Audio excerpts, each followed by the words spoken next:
Hey guys, you might be looking at the video title and thumbnail and wondering if this is clickbait, seeing as I like to make videos criticizing the game's current state of play. Over the past few months, I've been thinking back to the different things I noticed that's making the game feel more and more unpleasant. I've talked about how snowbally the game feels, how overloaded new champions are, how much healing there is in the game, how much more toxic and pessimistic the community is, and the rise in feature/power creep, just to name a few. But all of those problems can be traced to a direct root cause, and I figured out what that root is. So today we're going to break down all of the aspects of League of Legends' biggest problem, the one that's been causing all of the other problems. Really quickly though, just want to give a shout out to today's sponsor, Zar. It's a community-based desktop overlay that attaches onto your League of Legends client and gives you live tips and guides from match to match. Normally, it's really difficult to look up specific matchup advice or game information while you're already playing, but thanks to Zar, you can get those on screen. And those tips are supplied by other players' experience with that champion. On the main application, there's a database of player-submitted guides by which you can download to have them pop up in-game. Zar appears both in the draft phase and in-game, so in the champion select it gives you tips and intel based on the champion you pick. As for in-game, it depends on what stage of the game you're at and what role you're playing. Also, whenever you press tab, there's a live dashboard available for you showing a wide array of current in-game stats to keep tabs on your and the enemy team's performance. If you're still trying to learn the game and are not entirely sure what to be doing at what time, I highly suggest you check out this app. You can pair this up with other live companions without causing any problems with overlap, so if you're already using a game assistant, you should have no problems adding this one too.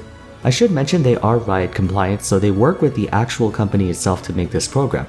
Check out the link on screen or in the description below to learn more, but for now, let's get back into the video. I'm going to be upfront instead of dragging you along with the carrot on a stick. League of Legends has become too focused on combat. That's the fundamental issue that negatively affects the game. To everyone who's about to go, well duh, MOBAs are PvP games, of course there's combat, that's actually not true.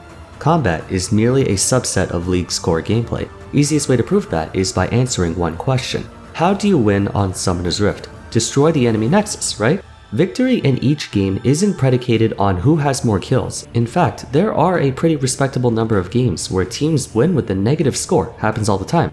So let me first explain what I mean by League becoming too combat oriented, and then I'll explain how it causes every other problem right now.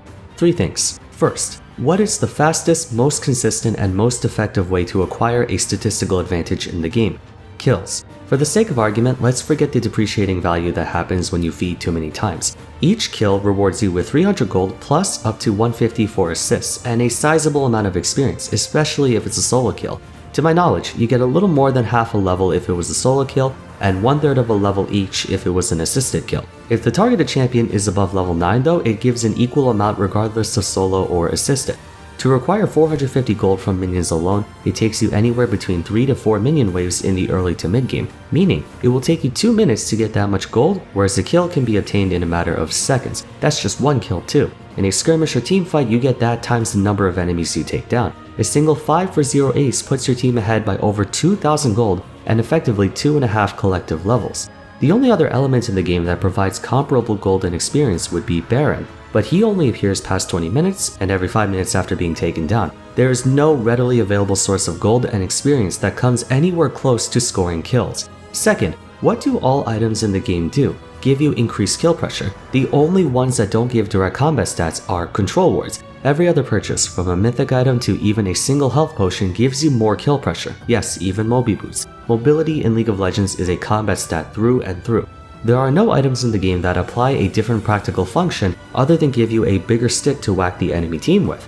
There used to be. You guys remember Banner of Command and ZZ Rod Portal. Now, I understand how bad the Banner of Command meta was back in the day. I was there myself. But it was an item that offered your team some other way to influence the game, whether you were winning or losing. Frostgreen's claim was another one. I did mention that mobility is a combat stat, but the act of being able to send out dynamic vision wards to scout the enemy team was a super cool mechanic that I was pretty upset about getting removed. Third, alternative win conditions have all been made pretty much invalid. Split pushing? Extremely risky unless you know exactly where all 5 members of the enemy team are at all times, since your teammates might accidentally get caught out and beaten down in a 5v4, and then they take 3 towers and a Baron, at which point your split pushing caused more harm than gain. turtling, basically impossible. Tower dives are so easy now, objectives are far too valuable to the point where hunkering down and waiting until the game goes super late is pretty much unviable. Even though technically there's a lot of ways you can go about destroying the enemy nexus, all of them entail fighting the enemy team, and the only way you can fight the enemy team is through head-on confrontation. What I mean by this is that it's you versus them. There's nothing you can do except fight them. You can't set up traps or create decoys or do anything other than take them head on. Now, before you say look for picks, you still have to fight that champion. There's no way of indirectly reducing the enemy team's pressure besides fighting anymore. Chances are, some of you might be asking how is that a problem? It's a problem because combat in League of Legends often comes down to whichever team has more gold. Even in the highest levels of play, where teams are able to exploit even the smallest opportunities to make a comeback, the winning team can often overpower those attempts through sheer force alone. You might be able to make a critical pick on the enemy Kai'Sa, but they still have a superfed Katarina and Aatrox that you have to deal with after having exhausted 3 ultimates. Games that are fully oriented in combat are totally fine to have, but that's mostly due to the fact that skill plays a much larger part in those titles, oftentimes overshadowing a person's statistical advantage. Smash Bros is a good example. You could be down to your last stock while your opponent still has 3, but because your characters are at the same power level at all stages of the game, there's always a chance you can come back if you pull off clutch outplays, as there is the opportunity for you to move, attack, and defend far better than your opponent. Such a thing doesn't exist in League of Legends. Even the most well-known 1v1, the Faker vs Ryu Zed outplay, widely touted to be the pinnacle of League of Legends mechanics, would not have been possible if Faker Zed didn't have so much more stuff than Ryu. You can even look in the video. KT Bullets is down almost 1400 gold, and Faker is up 2 levels. Take a closer look at their items, and Faker has a Quicksilver Sash, which used to be able to cleanse Deathmark back in the day. Now, I'm not saying what he did wasn't incredibly clutch, but with how many tower shots he took, he 100% deserved to lose that fight if they were on an equal playing field. Same level, same equipment, etc. Items and levels contribute massively to the outcome of a fight, and naturally having a bad early start means you're going to be facing opponents with more power and defense than you, making it that much more difficult to make a comeback. That means getting an early lead takes more precedence than anything else because whichever team starts a snowball gets to essentially control the rest of the game. If you're still confused, here's a better way to explain. You start a game, you fight your lane opponent, you lose. Now you come back with 2 longswords while your opponent comes back with a serrated dirk. Let's say you're both playing champions that scale reasonably. That means the only way you can mount a comeback is to score a kill back, but they're stronger than you, so you need to ask for ganks. But you see how there is no feasible way for you to turn the tides back in your favor besides killing your opponent. Additionally, you're probably down in CS, maybe a level and a tower plate, all of which give your opponent a higher combat advantage. You legit can't do anything other than hope your opponent messes up and you can punish them accordingly, but that means you have to fight. Hypothetically, there are ways you can still acquire small leads. For example, let's say the enemy Shaco is ganking a lot and scoring a bunch of kills, but he's neglecting his farm, and your king gets a 70 CS and 2 level advantage over him by 15 minutes by stealing his camps. Sure, we can make a case for that being a net neutral outcome, except it isn't. Kayn might be fed, but his teammates aren't, and laners don't exactly have the same concessions junglers do when it comes to searching for other ways to slow the bleeding. No matter how you slice it, the only way to get your lead back is to fight. Doesn't matter if it's your opponent standing right in front of you or if you venture somewhere else on the map to get kills instead. So let's go how into this is related to every other problem. I'll start by going backwards. The most recent general issue I talked about was a couple weeks back. New and overloaded champions. I know I joked about how Riot made every new champion bloated in an attempt to sell them and their skins, and while that's true, another reason is because they're trying to create champions with ways to come back from behind. Think about it. When it comes to certain mechanics like stealth and untargetability, those will always remain relevant no matter what. Dashes will always remain relevant, targeted invincibility will always remain relevant. Riot knows that the only way to make a comeback in League of Legends is to fight back, despite your disadvantage. So they start loading up new champions and reworks with stuff that always has value, regardless of their KDA, their items, or levels. Viego can be 0 and 25, but if he impersonates the 15 and 1 Fiora on the enemy team, it doesn't matter how weak he is.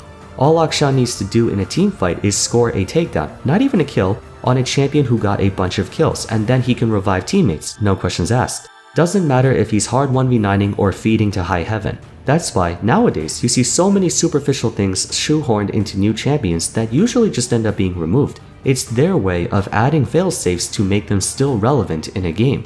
Next one, snowballing. All of the reasons I mentioned in that video are caused by the non-existence of other methods players can go through to achieve victory.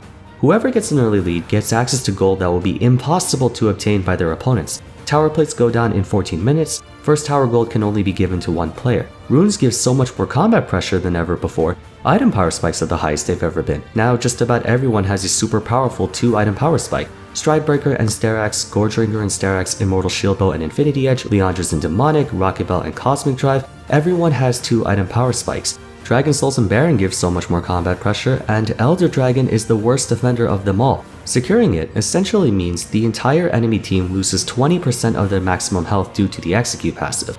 None of these can be circumvented or stopped once either team obtains them. For example, if the enemy team secures all 15 tower plates and first tower gold, you're automatically down over 2700 gold by 15 minutes off of those objectives alone, much less the kills and CS leads they've obtained as well.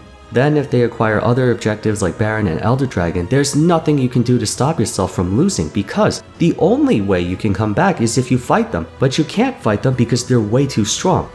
Before we continue on, I do acknowledge that these mechanics were deliberately put in place to make objectives much more rewarding to pursue, rather than just everyone playing team deathmatch for 15 minutes. However, it also had the unintended consequence of making comebacks exceedingly dependent on the winning team messing up, not the losing team playing smart and resourcefully.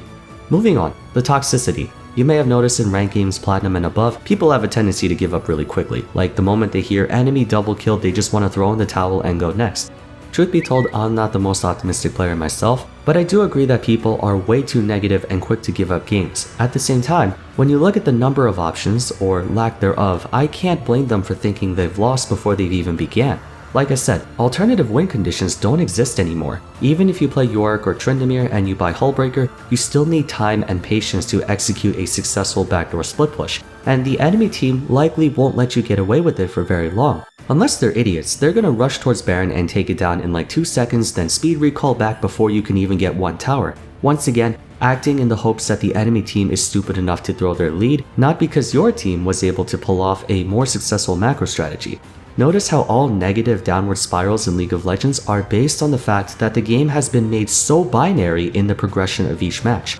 Obviously, people in lower divisions like Platinum, Gold, and Silver are more inclined to play at match out because throws happen all the time. Start reaching Diamond 1, Masters and such, and that's when you realize whichever team gets the first advantage can easily carry it all the way through because overall macro sense is more mature in higher elo. Not by much, but enough to make people give up at the first sign of difficulty. I've entertained the thought of introducing more macro-oriented things into the game so that players can try out other win conditions, such as maybe setting up massive minion waves to crash into the enemy tower, or temporarily reconstructing turrets to stifle Baron-empowered minions, but I know those won't ever happen.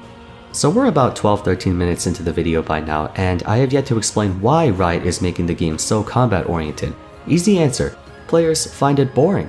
No one in this day and age has the time, patience, or attention span to sit through 30 to 40 minute matches playing convoluted and elaborate games of chess. Donghua made a video on the Korean server, widely regarded as the most fast-paced yet toxic region in the world. In the video, he explained that players would much rather just skip a game and go on to the next rather than play it out because they just want that quick fix. They want it fast, quick, and dirty. Not only that, but watching LCS, LCK, LPL, and LEC matches where a 40-minute game has only 5 kills is the most tedious thing you can ever see as a spectator. Although, I personally enjoy 50-minute games because I love the tension late game brings. Both teams are on the edge of their seats, being extra careful since one mistake means game over, but now I see the score at 15 minutes, it's like 8 kills to 1, and I'm like, alright, GG, and I stop watching because 9 times out of 10 it's clear who's gonna win. When you're playing at the highest level possible, professional players almost never throw games because they're so good at minimizing their vulnerabilities and squeezing every mile out of every inch. It's funny because now that I think about it, I was one of the few people who actually loved the Elemental Drakes when they came out, but looking back, I kinda miss the old dragons because they weren't as game-breaking as they are now, and I miss when Baron just gave stats, health, and mana regeneration and not empowered minions to deal more damage to towers. That way, you could afford to give up all of those objectives and just safely farm under tower, waiting for your chance later on. But Riot has implemented too many things into the game that force you to fight the enemy team for control over something, and that isn't a good idea when you're behind because you'll probably get slaughtered and lose the objective anyway, which then makes you lose the game that much harder. Sadly, this will only continue to get worse. League of Legends has become too much like other PvP games where it's all about flashy, explosive short bursts of gameplay and not methodical, tactical experiences. Am I saying MOBAs like League need to be as hyper-complex as real-time strategies like StarCraft? No. But I also don't think winning or losing in League should be predicated on who can kill the other team more. All of League's current problems can be linked to the fact that it places too much emphasis on fighting, both physically and mentally, and all rewards and punishments stem from that. That is why there are so many players who give up as soon as they feel like they can't win a fight. I heard Dota 2 is more macro focused, but that game has its own slew of problems, and admittedly, watching macro plays isn't very fun because it's slow and lacks any flashy execution. But I think you get the point though. Based on my experience, I would say if Riot wants to fix League of Legends from a fundamental level, they have to first steer away from trying to make the game a spectator sport with explosive teamfights. It is fun to watch on the big screen, but it ends up damaging the experience for way too many players. I love team fighting as much as the next person, but not when a single bad skirmish leads to everyone wanting to AFK and give up before the 5-minute mark. With that said, let me know what you guys think about the video. I do apologize for making so many heavy topics back to back. I'll try to jump back to something more lighthearted in the future. So if you enjoyed, it would be awesome if you could leave a like. Don't forget to subscribe if you haven't yet. Consider following me on my socials and joining my Discord server. And lastly, check out my previous discussion videos if you still have time. But that's it for today. Thank you all so much for watching, and I'll see you again soon for the next one. Take care.